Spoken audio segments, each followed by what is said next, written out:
13-ാം സങ്കീർത്തനം. ദുഃഖിതന്റെ പ്രാർത്ഥന. കർത്താവേ, എത്ര നാൾ അങ്ങ് എന്നെ മറക്കും? എന്നേക്കുമായി എന്നെ വിസ്മരിക്കുമോ? എത്ര നാൾ അങ്ങയുടെ മുഖം എന്നിൽ നിന്നു മറച്ചു പിടിക്കും? എത്ര നാൾ ഞാൻ വേദന സഹിക്കണം? എത്ര നാൾ രാപകൽ ഹൃദയവ്യഥ അനുഭവിക്കണം?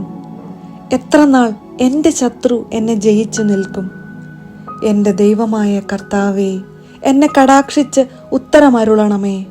ഞാൻ മരണനിദ്രയിൽ വഴുതി വീഴാതിരിക്കാൻ എൻ്റെ നയനങ്ങളെ പ്രകാശിപ്പിക്കണമേ. ഞാൻ അവനെ കീഴ്പ്പെടുത്തി എന്ന് എൻ്റെ ശത്രു പറയാൻ ഇടയാക്കരുതേ. ഞാൻ പരിഭ്രമിക്കുന്നത് കണ്ട് എൻ്റെ ശത്രു ആനന്ദിക്കാൻ ഇടവരുത്തരുതേ. ഞാൻ അവിടുത്തെ കരുണയിൽ ആശ്രയിക്കുന്നു. എൻ്റെ ഹൃദയം അങ്ങയുടെ രക്ഷയിൽ ആനന്ദം കൊള്ളും. ഞാൻ കർത്താവിനെ പാടി സ്തുതിക്കും. അവിടുന്ന് എന്നോട് അതിരറ്റ കരുണ കാണിച്ചിരിക്കുന്നു.